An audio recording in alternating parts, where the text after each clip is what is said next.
With Universal Pictures officially delaying the release of the upcoming Jurassic World Dominion from 2021 to June 10, 2022, we thought we would take a look at everything we know about the movie so far and analyze what's in store for us when the movie finally hits theaters.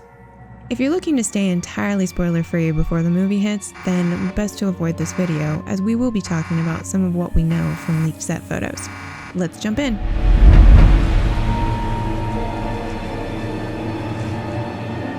The announcement of the delay included the release of the first poster for Jurassic World Dominion, showing an amber circle with the classic Rex silhouette contained inside. We can see the new date at the bottom, and at the top the poster becomes quite the Marvel piece, giving us a near-complete list of the main cast members. Bryce Dallas Howard, Chris Pratt, and Isabella Sermon, who play Claire, Owen, and Maisie, are there, and we see seasoned Jurassic World actor B.D. Wong, who plays Dr. Henry Wu, as well as Daniela Pineda and Justice Smith, who are returning from Fallen Kingdom. You may also notice Omar Sy, who was Owen's close friend Barry in Jurassic World, and despite being teased to have a crucial storyline throughout the new trilogy, unfortunately did not appear in Fallen Kingdom. As announced, Laura Dern, Jeff Goldblum, and Sam Neill's names are listed, with their long-anticipated return finally happening in Jurassic World Dominion. That's right, Ellie, Ian, and Alan are returning all together since the first film back in 1993. Let's take a look at the remaining names.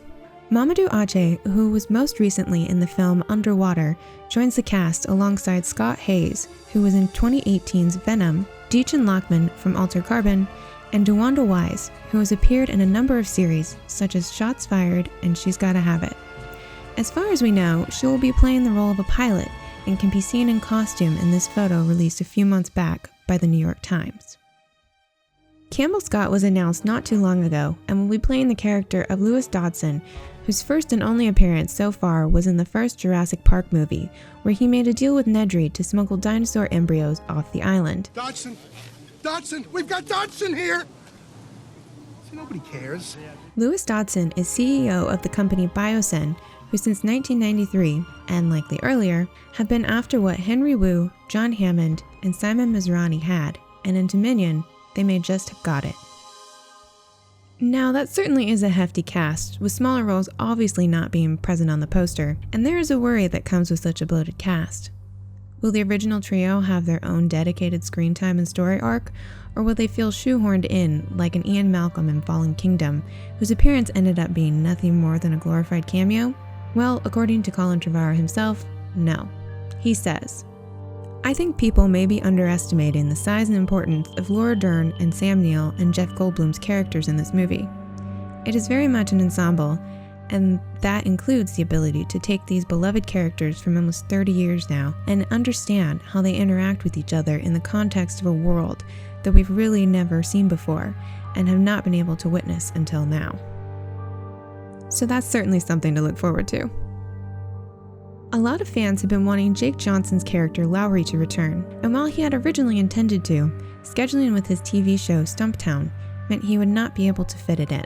However, in a recent interview, it appeared as though Jake Johnson and Colin Trevorrow had been trying to work something out, and with the majority of film and television productions now delayed, his schedule has opened up.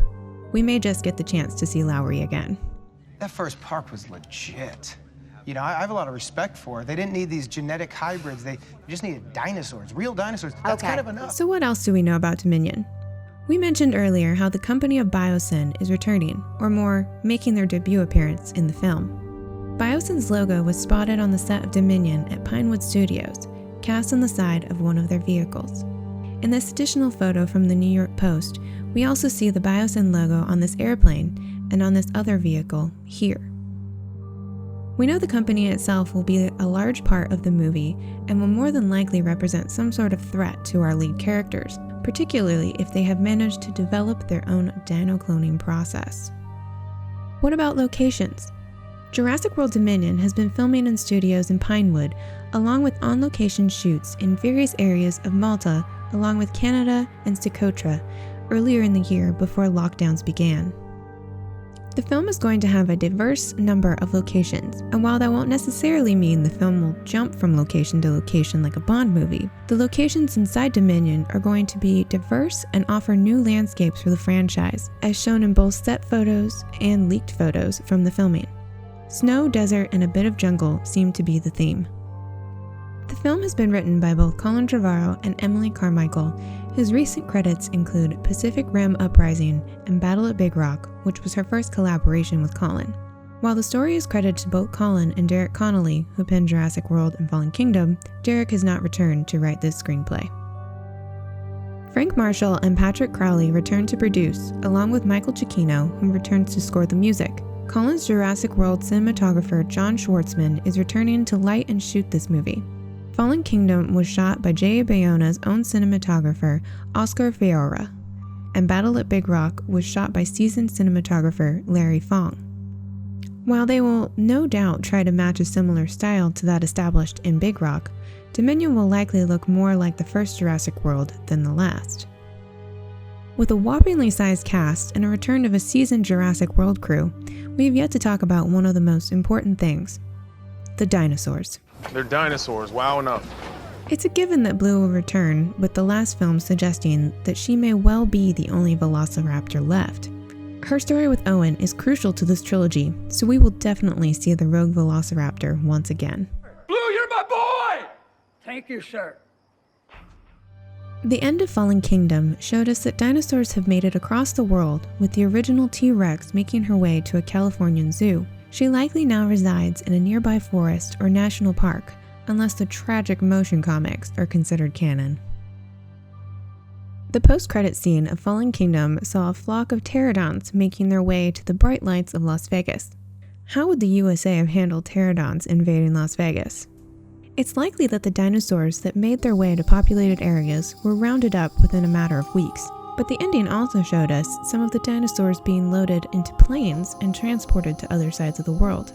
Have other companies been breeding dinosaurs already? Or will we see new companies reverse engineer the purchased dinosaurs to create something new? From the set photos in Mantah, it does appear that an entirely new raptor-like species will make their debut, which also bears an odd resemblance to the classic male tiger stripe raptors and female Jurassic Park 3 variants. We must emphasize that these photos show maquettes used for lighting reference for visual effects and eye lines for the actors, so they do not necessarily look as they will in the final movie, being more of an on-set reference. However, they do bear a striking resemblance to dinosaurs that we already know and perhaps are built for those InGen species, but with new alterations from a bioengineering rival. We know the companies are making a triumphant return, and we believe this photo reveals some sort of black market for dinosaurs. It appears to be underground and looks like quite the seedy location. Are these compies being sold to characters that maybe shouldn't have access to compies? Speaking of said black market, the baby in a Pseudoceratops animatronic was first shown unpainted in a similar cage and will likely be in those scenes as well. Likewise, Colin Trevorrow shared a new picture of yet another animatronic from the black market set, this time not showing a dinosaur, but a Decenodont, something that predates dinosaurs. In this case, it's a Lystrosaurus, which makes it late Permian, early Jurassic. Now that wasn't on InGen's list. Right, this is all very thrilling, but I say we should push on to the village. While we can't reveal any species just yet, we've also heard Dominion will finally feature fully feathered dinosaurs, even with animatronic representation. This movie is shaping up to be something wildly unique and will introduce a varied number of new species to the franchise.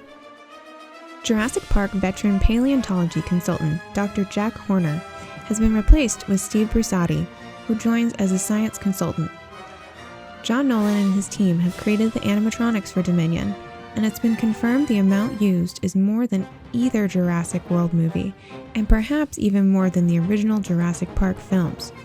While you shouldn't expect a full-size Tyrannosaurus, there are many full-body dinosaurs this time, with even more partial body animatronics. What about Jurassic World Camp Cretaceous? Will this tie into the story?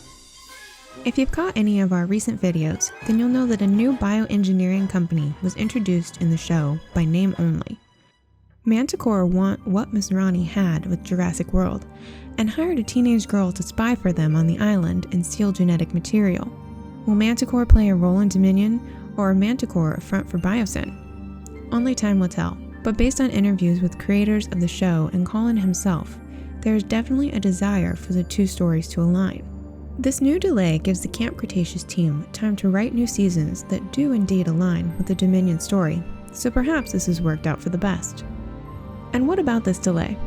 Dominion began principal photography in February of this year on the 24th in Merritt, British Columbia.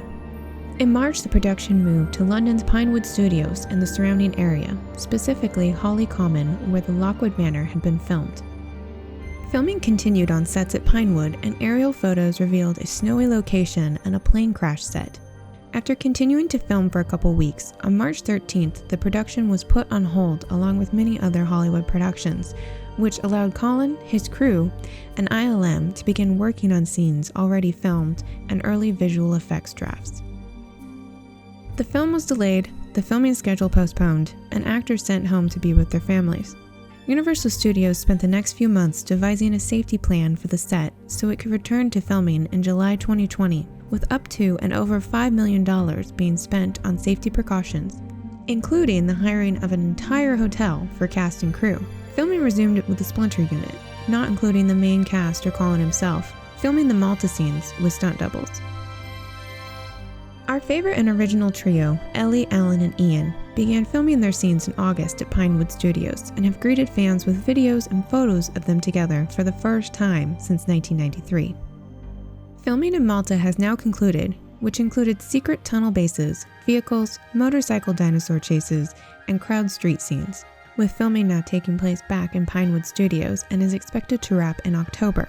It was originally reported that Sam Neill, Laura Dern, and Chris Pratt were going to be filming in Mantah, so we know their characters all interact and play part of the larger story.